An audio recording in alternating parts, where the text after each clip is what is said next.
Dr. Zixara brushed the dust away from the metal surface with her 6 delicate fingers. The vault had been buried here for 40,000 years, waiting in the ruins of a dead city on a dead world. She was a Velnari, and her people were famous across the galaxy for finding secrets in old places. But this secret made her scales turn cold. The data vault hummed to life when she touched it. Blue light filled the dark chamber. Symbols appeared in the air, spinning and changing. The message repeated in every language the vault knew. Hundreds of languages, thousands, all saying the same thing.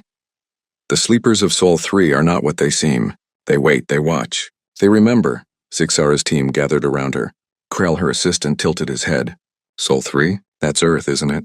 The primitive world in the protected zone? Yes, Zixara said slowly. She felt something twist in her stomach. Fear, maybe, or excitement. But why would the predecessors warn us about Earth? They died out 40,000 years ago. Earth had nothing back then. Just animals and early humans living in caves. She copied the data and took it back to her ship. For 3 days she barely slept. She searched through every database she could access. Ancient records, classified files, archaeological reports from 100 different worlds, and she found something impossible. The predecessors were not the first to leave warnings about Earth. The Kixtal Empire had vanished 2 million years ago. They had been powerful, building ships that could crack planets like eggs. In their final archive found on their homeworld there was a warning: do not approach the third world of the Yellow Sun. They are not what they appear. We learned too late. 800,000 years ago, the Harmonics had ruled 50 star systems. They were masters of genetics and biology. They disappeared in less than a century. Their last message carved into a moon: we tried to improve them. They improved us instead. We are no longer ourselves. The Vren Collective gone for 150,000 years. The Kethrians, the Dross Unity, the Silent Monks of Andromeda. Every great civilization that had died out left similar warnings, all pointing to the same small blue world. Earth. Zixara stared at her screens in the quiet of her ship. Earth was a nothing world. Everyone knew that. The humans there were classified as primitive.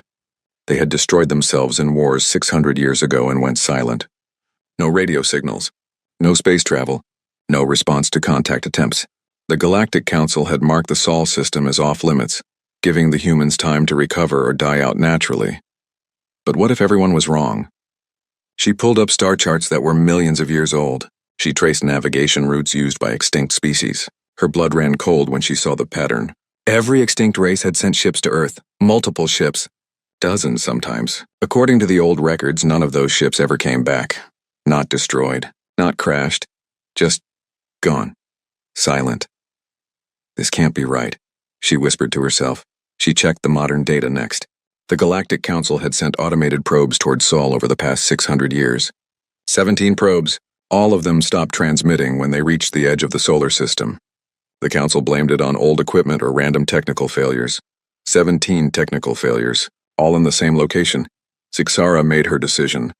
She prepared her findings into a report and requested an emergency meeting with the Galactic Council. They would think she was crazy. They would laugh at her. But she had to tell someone Earth was not sleeping. Earth was hiding, and every race that had discovered the truth was now extinct. The Council station floated in the neutral zone between 3 major empires. Zixara's ship docked and she felt her legs shake as she walked through the corridors. She had never been this nervous before. She was a scientist. She dealt with dead things, old things, safe things. This was different. This felt dangerous. The Council chamber was huge, with seats arranged in circles going up toward the ceiling. Representatives from 40 species sat in those seats. Some had scales like her. Some had fur. Some were just clouds of gas in special containers. They all turned to look at her when she entered. Dr. Zixara, the Council speaker said. His voice was deep and tired. You requested this emergency session. You claim to have found evidence of a galactic-level threat. Please present your findings. She activated her holo display. Images of dead worlds appeared in the center of the chamber. Warnings in ancient languages. Star charts. Data streams showing the probe failures. Honored Council, she began, trying to keep her voice steady. I have discovered a pattern in the archaeological record. Every major extinction event of a spacefaring species in the past 3 million years shares a common element. All of these extinct races visited Earth shortly before they disappeared. Silence filled the chamber. Then someone laughed. Others joined in. Earth? A representative from the Korthan Empire said. his voice full of amusement. The primitive world? Doctor, with respect, you're seeing patterns that don't exist. I thought the same thing, Zixara said. She changed the display. But look at the data. The Kixtel sent 43 ships to Earth. None returned. The Harmonic sent 62. None returned. The pattern repeats across every extinct civilization. Coincidence, another representative said. Or the ship simply crashed or malfunctioned. Every single one. Zixara challenged. And what about the warnings they left? All saying the same thing. A new voice spoke from the military section of the chamber. She may have a point. Admiral Court stood up. He was Cathresh, tall and covered in armored plates. His species ran the second largest military in the galaxy. When he spoke, people listened. I have access to classified military intelligence, Court said. We have sent reconnaissance drones toward the Sol system 47 times in the past 600 years. Every drone stops transmitting at the edge of their system. Our analysts blame technical issues. But 47 failures? That's not coincidence. That's something else. The laughter stopped. The chamber grew quiet. Court walked down to stand beside Zixara. I propose we investigate. A small fleet. Observe only. Find out what happened to Earth and why these extinctions connect to them. Earth is protected by council law, the speaker said. Then we observe from outside their system. Court replied. We break no laws. But we need to know the truth. The council argued for hours. Finally, they voted. Court got his mission, but with restrictions. Small fleet. Stay outside the Sol system. No contact with Earth, no weapons. Observation only. Zixara was assigned to the mission as the science lead. As she left the chamber, Court walked beside her. You believe they're dangerous, she said quietly. I believe they're hiding, Court replied, and anything that has stayed hidden for this long, while entire civilizations fell around them, is either very lucky or very dangerous. I don't believe in luck. The fleet assembled in 3 days, 5 ships, small crews, the best sensors available. They jumped into hyperspace, heading for the Sol system. None of them knew they were already being watched. None of them knew Earth had been expecting visitors eventually, and none of them knew that humanity had learned long ago that the best defense was to appear defenseless. Earth had been pretending to sleep for 600 years. But humanity never truly slept. They waited. They watched. And they remembered every species that had ever threatened them. The fleet was coming. And humanity was ready. The journey to Sol took 3 weeks in hyperspace. Zixara spent most of that time reviewing data in her cabin. Admiral Court visited her every few days to check on her progress. She was finding more than she wanted to find. Look at this, she said, showing him a timeline on her screen. Every 70,000 years, give or take, a dominant civilization vanishes. Not slowly, quickly, within a few generations. Court leaned closer to the screen. His armored plates clicked together. I see the pattern. But what causes it? That's what scares me, Zixara said. She pulled up another file. Each extinction happens right after that civilization shows increased interest in Earth. More ships, more probes, more observation, then nothing, they're gone. You think Earth is killing them. I think Earth is defending itself. But from what the old records show, Earth should not be able to do that. They're primitive.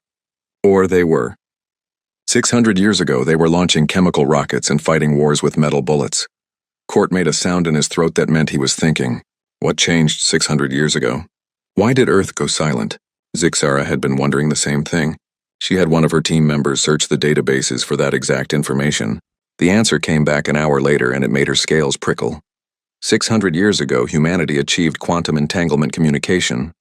They could send messages instantly across any distance without using radio waves. 1 month after that breakthrough, every single radio transmission from Earth stopped.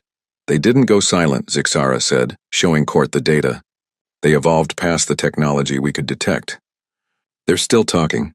We just can't hear them anymore. Court was quiet for a long time. That means they've had 600 years of development that we know nothing about. 600 years of building, learning, growing, and we thought they were dead or primitive. Exactly. The fleet dropped out of hyperspace at the edge of the Sol system. Immediately, every sensor went active. The crew members worked quickly, gathering data, watching for threats. Zixara stood on the bridge of Court's flagship, staring at the screens. Sol was a yellow star, ordinary and unremarkable. 9 planets orbited it. The third one was Earth, a blue and green jewel covered in clouds. I'm not detecting any ships, the sensor officer reported. No satellites. No space stations. Nothing artificial in orbit around any planet. What about the Oort cloud? Court asked. The sensor officer worked his controls. Then he stopped. His face changed color. Admiral, you need to see this. The main screen changed to show the outer edge of the solar system. The Oort cloud should have been random chunks of ice and rock, scattered in chaos. But it wasn't random. The objects were arranged in patterns. Mathematical patterns. Formations that looked almost like letters, numbers, some kind of code written in ice across billions of kilometers. That's not natural, Zixara whispered. How long has it been like that? Court demanded. The sensor officer checked the records. The last good scan of this area was 80,000 years ago. The formation was already there. 80,000 years. The objects in the Oort cloud had been arranged that way for 80,000 years, and no one had noticed. Or no one who noticed survived to tell anyone. Admiral, another crew member said, her voice shaking. We have a problem. What is it? We can't move. The engines are online. Power is good. But we're not moving. Something is holding us in place. Court tried to stay calm. All ships report status. Every ship in the small fleet reported the same thing. They were stuck. Not damaged. Not attacked, just held.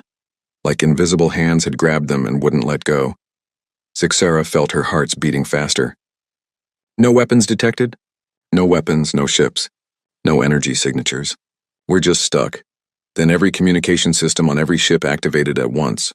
A voice came through speaking perfect galactic standard. The accent was strange, old-fashioned, like someone learning the language from ancient textbooks. Welcome, travelers. We've been expecting visitors eventually. Please do not be alarmed. You are not in danger. We simply prefer to talk before you get too close. Silence on the bridge. Everyone stared at the communication console. Court found his voice first.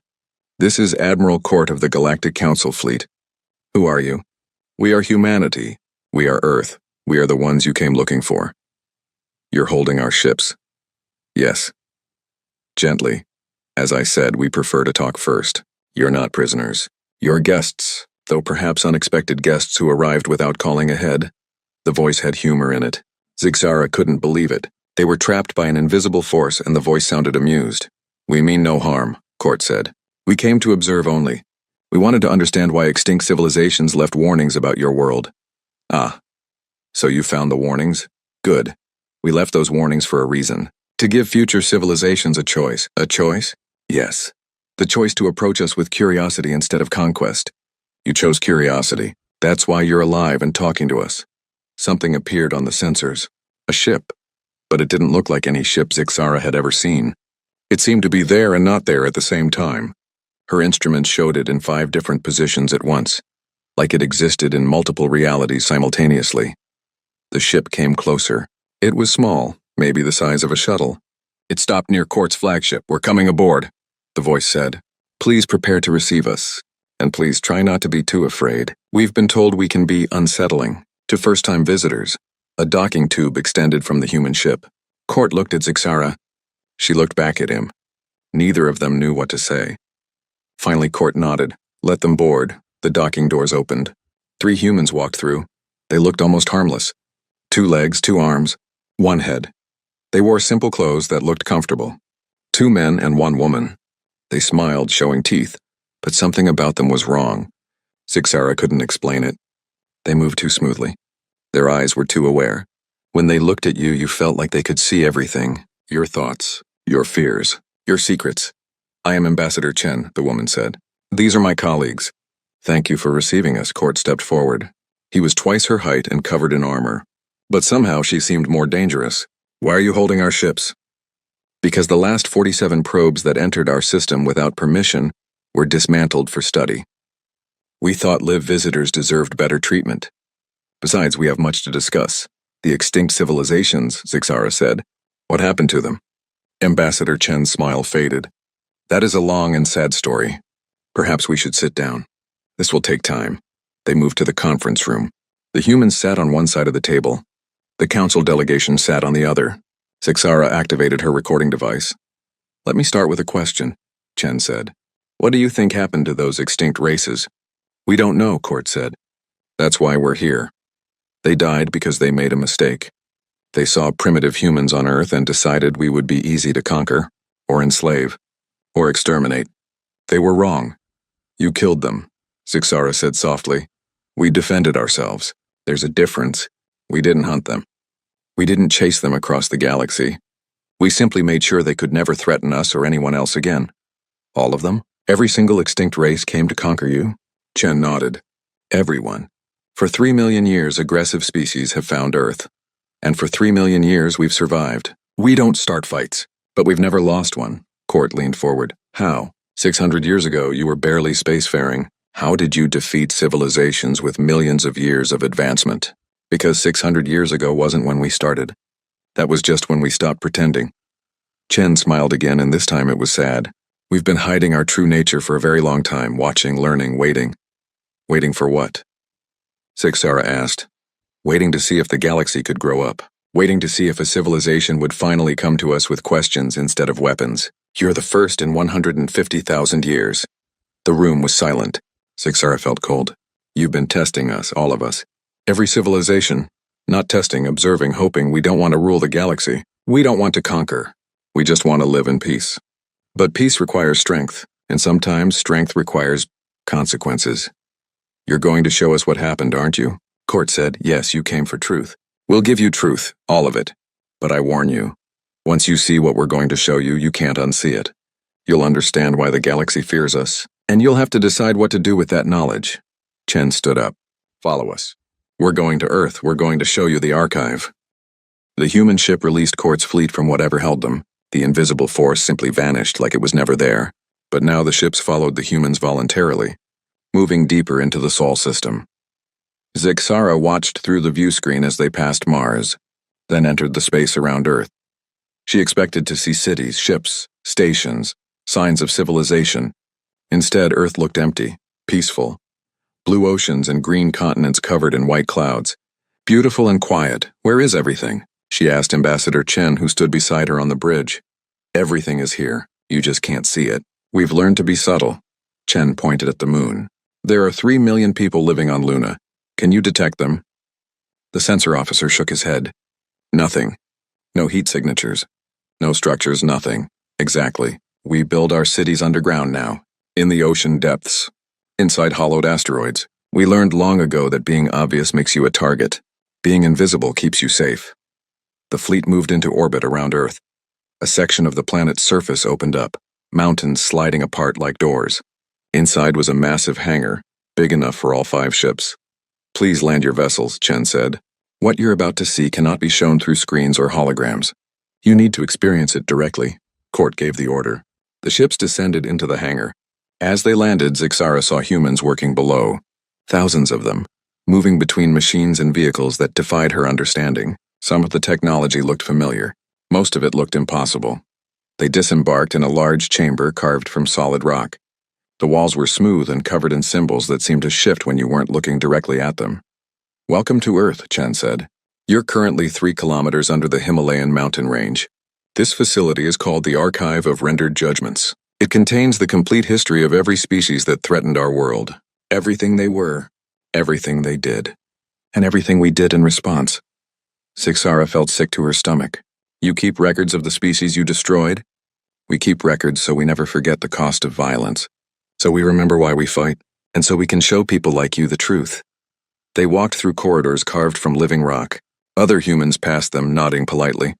Some looked curious. None looked surprised. It was like they had aliens visiting every day. How many humans are there? Court asked. Currently, about 15 billion. Most live on Earth. Some on colonies throughout the solar system. A few on outposts beyond. 15 billion. Court's plates rattled in surprise.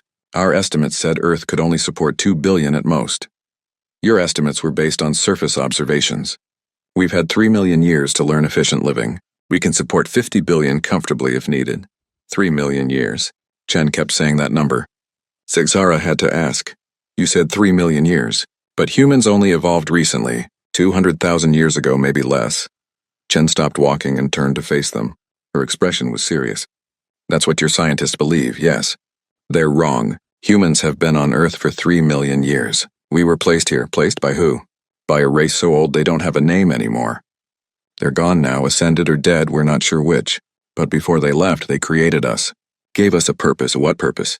To be gardeners. To watch over younger species. To protect. To guide when necessary. To prune when absolutely required. The words hit Sixara like a physical blow. You're saying humans are, what, guardians? Keepers of the galaxy? In a way. Though we prefer to stay hidden. Gardens grow better when the gardener isn't casting shadows over everything. They entered a massive circular chamber. The walls were lined with crystalline structures that glowed with internal light. Each structure contained data, memories, entire civilizations compressed into storage. The archive, Chen said softly. Every species that threatened Earth is here. Their history, their culture, their final moments. We preserve them because forgetting the dead dishonors their memory, even if they were our enemies. She walked to one of the crystals. It lit up at her touch. An image appeared in the air. A holographic display showing a species Zixara didn't recognize. They were insect-like with multiple limbs and compound eyes. The Kixtal Empire, Chen said. 2 million years ago they arrived at Earth with planet-cracking weapons. They intended to harvest our world's core for raw materials. They scanned us. They saw primitive humans living in tribes. They thought we were animals. They were wrong. The hologram changed. It showed Kixtal warships entering the solar system. Hundreds of them, dark and menacing. Then it showed what happened next. Human ships appeared. But they didn't attack. Instead, they simply took control. Every Kixtal computer system, every weapon, every life support module. All of it suddenly obeyed human commands instead of Kixtal ones. We infiltrated their networks in 3 hours, Chen explained. Took control of their ships in 6. Within 72 hours, we controlled every piece of Kixtal technology in their entire empire. We didn't destroy them. We just turned everything off. The hologram showed Kixtal worlds going dark, not exploding, not burning, just shutting down, like someone had flipped a switch. Their civilization collapsed in silence, Chen continued. No violence. No bloodshed. We simply removed their ability to threaten anyone. The Kixtal survivors exist today as pre-industrial societies on their homeworlds. They've forgotten they once ruled the stars. Court's voice was shaky. You lobotomized an entire civilization. We removed their weapons and their aggression. They're still alive. Still growing. Still learning. Just peacefully now, Chen moved to another crystal. This one showed creatures made of light and sound. The harmonics. 800,000 years ago, the harmonics came as genetic engineers. They saw humans as raw material for their experiments. They wanted to improve us, make us better, make us theirs. The hologram showed harmonics descending on Earth. They took humans, modified them, changed their DNA, tried to turn them into something else. We let them, Chen said quietly. We allowed ourselves to be captured, to be changed, and then we used their modifications against them. We rewrote the harmonics from the inside out. Changed their biology, their thought patterns, their very nature. The hologram showed something horrifying. The harmonics began to change, to become more solid, more physical, more human. Within 3 generations, the harmonics were no longer the harmonics. They were human. They're still alive today, billions of them living on Earth. They don't remember being anything else. Zixara couldn't speak. The horror of it was overwhelming. Entire species erased or absorbed or shut down. And humanity did it all so calmly, so efficiently. Chen moved to a 3rd crystal. The Vren Collective, 150,000 years ago. They came as conquerors. They didn't want our resources or our genes. They wanted our submission. They wanted slaves. The hologram showed massive Vren warships, dark and brutal. They approached Mars, preparing to invade. They never made it. The hologram showed weapons that made Zixara's mind hurt to watch. Stars flickered. Reality bent. The Vren ship simply ceased to exist. Not destroyed, not scattered, just gone. Erased from space and time. We demonstrated what we could do, Chen said. Showed them weapons that could unmake matter. Could edit reality. Could make entire species forget they ever existed. The Vren ran. They left the galaxy entirely. As far as we know, they're still running. Court finally found his voice. Why are you showing us this? Why not just kill us and add us to your collection? Chen turned to face them. Her eyes were sad. Because you came to learn, not to threaten. In 3 million years, you're the first civilization to approach us with curiosity instead of weapons. That matters. That changes everything. So we get to live because we asked questions? You get to live because you showed that the galaxy might finally be ready. Ready to grow up. Ready to take responsibility. Ready to understand what we've been doing all this time. And what have you been doing? Zixara asked. Chen smiled, but it wasn't a happy smile. Protecting you. All of you. Every species in this galaxy. From things that would horrify you from threats beyond the galactic rim that you don't even know exist. She activated another display. This one showed the edge of the galaxy, and beyond it, in the darkness between galaxies, things moved. Massive things. Impossible things. Things that made Zixara's instincts scream at her to run. "We don't just garden the galaxy," Chen said quietly. "We guard it. We've been fighting a war for 3 million years that no one else knows about. Keeping things out. Keeping you safe. And we're tired." "Tired?" Cord asked. "Yes, tired of being alone. Tired of carrying the burden by ourselves. Tired of pretending to sleep while we watch the darkness." Chen looked at them both. "We're ready to share the truth. Ready to ask for help. The question is, are you ready to help us?" Chen led them deeper into the archive. The corridors seemed to stretch forever, lined with crystals containing the memories of dead civilizations. Zixara tried to count them but stopped when she reached 100. "There were thousands more. How many?" she asked quietly. "How many species have you dealt with?" 372, Chen answered without hesitation. "Over 3 million years. That's one extinction every 8,000 years on average. Some centuries pass with peace. Others bring multiple threats. They entered a smaller chamber. This one had only a dozen crystals, but they pulsed with brighter light than the others. These are special," Chen said. "These are the ones that made us question everything. The ones that almost made us give up." She touched a crystal. The hologram showed beings made of pure energy, beautiful and terrible at once. The luminous ascendancy, 1 million years ago. They were explorers, scientists, philosophers. They came to Earth seeking knowledge, not conquest. We welcomed them. Shared our history, our technology, our culture. Zixara felt hope rise in her chest. They were friends? For 3 years, yes. We thought we'd finally found peers. Species we could walk beside instead of hiding from. Chen's voice grew heavy. Then we discovered the truth. They were studying us to find our weaknesses. They planned to upload our consciousness into their network. They wanted to make us part of themselves. They thought it was a gift. The hologram showed the moment of betrayal, luminous ships surrounding Earth, beams of light descending, trying to capture human minds. We fought back. But this time it hurt. They were our friends. Or we thought they were. The hologram showed human weapons activating, the luminous ships dissolving. We absorbed their technology, learned from their science, but we never trusted that easily again. Court watched the display with horror. "You've been alone for 1 million years because of one betrayal?"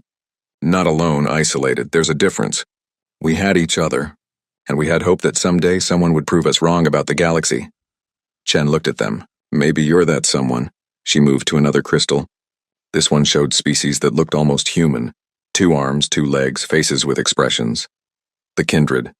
600,000 years ago, they were so similar to us that we wondered if we shared common ancestors. They came with gifts, food, medicine, technology. They wanted to establish trade. Cultural exchange, peace. What went wrong? Zixara asked, though she dreaded the answer. Nothing. For 50 years. We built cities together, shared meals, learned each other's languages. Human children played with kindred children. We thought we'd found family. Chen's hand shook slightly as she touched the crystal. Then their real mission arrived. Colony ships. Millions of them. They'd been using those 50 years to study our defenses, our culture, our weaknesses. They planned to replace us, slowly, peacefully. Just move in and outnumber us until Earth was theirs. The hologram showed human faces realizing the betrayal. Shock, hurt, anger. "What did you do?" Cord asked. "We made them forget. Every kindred in the galaxy. We released a quantum virus that rewrote their genetic memory. They forgot Earth existed. They forgot their mission. They forgot the 50 years we spent together. The kindred still exist out there somewhere, but they have no memory of us." Zixara felt tears forming in her eyes. She didn't cry often, but this was too much. "You erased yourself from their history. We erased their betrayal from ours. It was the kindest solution we could find. They're alive, happy, they just don't remember breaking our hearts." Chen moved to the largest crystal in the room. It pulsed with a dark red light. The harvesters, 150,000 years ago. This was the closest we came to losing. The hologram showed machines, endless swarms of self-replicating machines that consumed everything in their path. Planets, stars, life itself.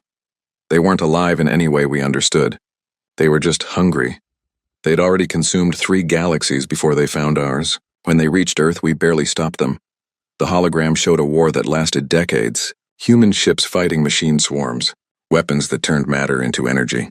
Energy into nothing. Entire solar systems used as ammunition. We stopped them 3 light years from Earth, destroyed every single machine. 14 billion humans died in that war. It was the only time we've taken casualties on that scale. Chen's voice was barely a whisper. We learned from that. We built the defense grid. The structures beyond the galactic rim. We made sure nothing like the harvesters could ever surprise us again. Court straightened. The structures beyond the rim. We've detected them. We thought they were natural phenomena. They're not natural. They're weapons, sensors, barriers. We built them to protect the galaxy from external threats. Every species in this galaxy lives safely because of those structures. And none of you knew. Why didn't you tell us? Zixara demanded. Why keep it secret? Would you have believed us? Would you have trusted us? Or would you have seen us as a threat? Chen shook her head. We learned long ago that being honest about our capabilities just makes people afraid. Fear leads to aggression. Aggression leads to conflict. So we stay quiet. We stay hidden. We do the work without asking for recognition. She deactivated the holograms. The chamber returned to its normal light. But we're tired of secrets, tired of being alone. That's why we're showing you this. Because you deserve to know the truth. And because we need help. Help with what? Court asked. Chen led them to one final chamber. This one had no crystals. Instead, the walls showed live feeds, images from sensors beyond the galactic rim. And in those images, things moved in the darkness, shapes that hurt to look at, forms that defied geometry, entities that radiated malevolence. They're coming, Chen said simply. More harvesters. Different ones. Worse ones. They'll be here in 5,000 years, maybe less. We can fight them. We probably can win. But we can't protect the entire galaxy alone anymore. We need allies. We need partners. We need the galaxy to grow up and help us defend itself. Zixara stared at the feeds. Fear gripped her hearts. 5,000 years. That's so soon. In galactic terms, it's tomorrow. We've been preparing for centuries. Building weapons. Training soldiers. Fortifying defenses. But there's only so much we can do alone. Court moved closer to the feeds. His military training took over. What do you need from us? We need you to go back to the Galactic Council. Tell them everything you've seen. Convince them that humanity isn't a threat, we're protectors. And we need them to start preparing for war. They won't believe us, Court said. They'll think we're insane or that you manipulated us. Then we'll give you proof. Technology, demonstrations, whatever it takes. But time is running out and we can't waste centuries trying to convince people we mean well. Chen turned to face them fully. We're offering the galaxy a choice. Join us. Help us defend against what's coming. Share the burden of protection, or... She paused. Or we continue as we have. Silent, hidden, alone. We'll fight the war ourselves. And most of the galaxy will never know how close they came to extinction. That's not really a choice, Zixara said. Yes, it is. It's the choice between growing up or staying children. Between taking responsibility or letting others carry your weight. Between being partners or being protected. Chen's eyes were intense. We don't want to rule you. We don't want to control you. We want to stand beside you as equals. But equality means sharing both the benefits and the burdens. Court was quiet for a long moment. If we convince the council, if they agree to join you, what then? Then we start preparing. We share our technology. We train your militaries. We build defenses together, and when the enemy arrives, we face them as one galaxy, not as humans protecting everyone else. And if the council refuses, Chen smiled sadly, then we respect their choice. We return to the shadows. We fight the war alone, and the galaxy goes on, never knowing how close they came to extinction. We've been doing this for 3 million years. We can do it for 3 million more if we must. That's not fair, Zixara said. You shouldn't have to sacrifice everything while we live in ignorance. Life isn't fair, but it's precious, worth protecting, even if those we protect don't understand what we're protecting them from. Chen placed a hand on Zixara's shoulder. That's what it means to be a gardener. You do the work because the garden matters, not because you'll be thanked. Court made his decision. We'll convince them somehow the council needs to know. Good. Then let's get you back to your ships. You have a long journey ahead, and we've given you enough nightmares for one visit. As they walked back through the corridors, Zixara looked at the crystals containing extinct civilizations. All those species gone or changed. All those threats stopped by humanity. And the galaxy never knew. Ambassador Chen, she said quietly. Thank you. For protecting us. For all this time. Chen stopped walking. For the first time, she looked vulnerable. You're the first person to say that in 800,000 years. The Luminous thanked us once before the betrayal. Since then, everyone we dealt with came as enemies. Well, we're not enemies. No, you're not. And that gives me hope. Chen smiled, and this time it was genuine. Maybe the galaxy really is ready to grow up. The journey back to the council station took 3 weeks. Zixara and Court spent every day preparing their testimony. They reviewed recordings, organized data, practiced their presentation, but they both knew that no amount of preparation would make this easy. They're going to think we've lost our minds, Court said on the final day before arrival, or that Earth brainwashed us somehow. Probably both, Zixara agreed. She looked at the data crystal Chen had given them before they left. It contained proof, technology schematics, sensor readings, historical records, evidence that humanity was telling the truth. But we have proof. That has to count for something. The ships docked at the council station. Word had already spread that they were coming back. The council chamber was more crowded than Zixara had ever seen it. Representatives from every major civilization had come to hear their report. Some looked curious. Most looked skeptical. The council speaker called the session to order. Admiral Court, Dr. Zixara, please present your findings regarding the Sol system and Earth. Court stood first. His military bearing made him look confident, but Zixara could see his hands shaking slightly. Honored Council, what we discovered challenges everything we thought we knew about Earth and humanity. I request that you listen to our full testimony before passing judgment. Proceed, the speaker said. For 2 hours, they presented everything. The archive, the extinct civilizations, the weapons, the betrayals, the defense grid beyond the galactic rim, the approaching threat. The chamber was silent when they finished. Then chaos erupted. Impossible, someone shouted. Humans are primitive. It's a trick, another voice called. They've been manipulated. This is propaganda to justify Earth's isolation. The speaker called for order. It took several minutes for the noise to die down. These are serious claims, the speaker said carefully. Claims that, if true, would fundamentally change our understanding of galactic history. What proof do you offer? Zixara activated the data crystal. Holograms filled the chamber. Technology that defied known physics. Sensor readings from the defense grid. Time-stamped records showing human activity spanning 3 million years. The argument started again. Some called it fabricated. Others demanded independent verification. A few representatives sat quietly, studying the data with growing concern. Then Ambassador Chen's face appeared on every screen in the chamber. Every communication system activated simultaneously, just like before. But this time it wasn't just the council station. The transmission was going out across the entire galaxy. Greetings, Chen said. I am Ambassador Chen speaking on behalf of humanity. I apologize for interrupting, but time is short, and the galaxy deserves to hear this directly. The chamber fell silent. Across the galaxy, billions of beings stopped what they were doing to watch. For 3 million years, we've remained hidden. We've watched civilizations rise and fall. We've protected the galaxy from threats you never knew existed. We've done this alone in silence, because we believed the galaxy wasn't ready for the truth.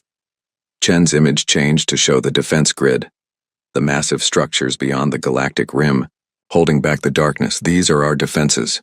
We built them to protect everyone. Every species in this galaxy lives because these structures keep the predators out. You've lived in peace, never knowing how much danger surrounds you. The image changed again, this time showing the approaching threat. The things moving in the void between galaxies. Some council members cried out. Others turned away, unable to look. They're coming. New harvesters. Worse than before. They'll be here in 5,000 years. We can fight them. We probably can win, but we can't protect every world, every species, every life alone. We need help. Chen's face returned to the screens. We're offering the galaxy a choice. Not an ultimatum. Not a demand, a choice. Join us in the defense of our shared home. Take responsibility for your own survival. Become partners in protecting the galaxy. Or we continue as we have. Silent guardians in the shadows. She paused, letting her words sink in. But understand this. We're not asking you to worship us. We're not demanding obedience. We're tired. We've carried this burden for 3 million years and we want to share it. We want partners, not subjects. Equals, not servants. The question is, are you ready to stop being children and become adults? The transmission showed images of human cities. Millions of people living normal lives. Children playing. Families together. Scientists working. Artists creating. We're not monsters. We're not gods. We're just people who were given a responsibility we never asked for. We've done our best. We've made mistakes. We've been betrayed. We've lost friends. But we've never given up on protecting life. All life, including yours. Chen's expression softened. The galaxy has a choice. You can join us in preparing for what's coming. We'll share our technology, our knowledge, our experience. We'll stand together against the darkness, or you can choose to remain as you are, and we'll respect that choice. We'll continue protecting you, and you'll never have to know what we fight. She leaned forward, looking directly into the camera. But I hope you choose differently. I hope you choose courage over fear, partnership over protection, because the galaxy is beautiful and it's worth fighting for together. The transmission ended. The screens went dark. The chamber was absolutely silent. Then one representative stood. Then another. Then dozens. Within minutes, half the chamber was standing. Not in fear. Not in anger. In respect. The speaker's voice was shaky. We need to vote on how to proceed. Wait, a voice called out. It was the representative from the Korthan Empire, the same one who had laughed at Zixara's initial presentation. Before we vote, I have a question for Admiral Court. Do you trust them? Court didn't hesitate. Yes, I've seen what they've done. What they've sacrificed. They could have destroyed us. They could have conquered the galaxy 1,000,000 years ago. But they didn't. They chose to protect instead of dominate. Yes, I trust them. Dr. Zixara, another representative asked. As a scientist, do you believe their evidence is genuine? I've verified everything they showed us. The data is real. The threat is real. And humanity's protection of us is real. We've been living in a garden without knowing who tended it. The speaker called for the vote. All in favor of accepting Earth's partnership and preparing for the approaching threat? Hands rose. Appendages lifted. Lights flickered. The count took several minutes. When it was done, the result was clear. 87% in favor. The speaker's voice carried across the galaxy. By the authority of the Galactic Council, we accept humanity's offer. We hereby establish the Garden Protocol. Earth will no longer be isolated.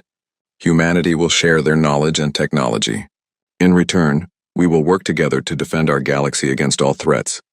Cheers erupted in the chamber. But Zixara noticed something. Not everyone was cheering. Some representatives looked angry, scared, resentful. She made a note to watch them carefully. Not everyone would accept humanity's revelations peacefully. Over the following months, everything changed. Human ships appeared at major worlds bringing technology and teachers. Defensive stations were built. Militaries were trained.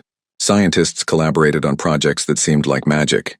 Zixara was assigned as the primary liaison between humanity and the Council. She worked with Chen almost every day, learning about human culture, history, and philosophy. You know, Zixara said one day as they reviewed defense plans. Some species are resentful. They don't like learning they were protected without their knowledge. I know, Chen said quietly. Pride is a powerful thing. Some would rather die free than live protected. We understand that. It's why we gave them a choice. What if they choose to fight you instead of the harvesters? Then we'll defend ourselves. But we won't strike first. We never do. Zixara looked at the star charts showing the approaching threat. 5,000 years seemed like a long time, but it also seemed far too short. Do you think we'll be ready? She asked. I think we'll try, and sometimes trying is enough. Chen smiled. Besides, you'd be surprised what people can accomplish when they work together. We've had 3,000,000 years of practice. You're fast learners. Together we might just stand a chance. Months turned into years. The preparations continued. But something else happened that Chen hadn't expected. Other species began contributing ideas, techniques, perspectives that humanity had never considered. The Velnari, Zixara's people, were experts in archaeology.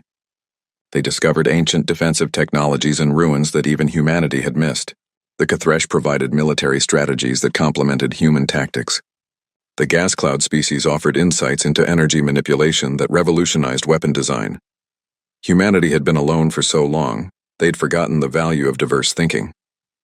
The galaxy, working together, was accomplishing more than humanity had alone. Chen stood on a human orbital station, watching construction of the new defense platforms. Zixara joined her at the viewport. Thank you, Chen said suddenly. For what? For proving us wrong. For 3,000,000 years, every species that found us either tried to destroy us or betrayed us. We thought that was just how the galaxy worked. But you proved that cooperation is possible. That trust can exist. You're the ones who took the risk, Zixara pointed out. You revealed yourselves. That took courage. Or desperation. Chen laughed softly.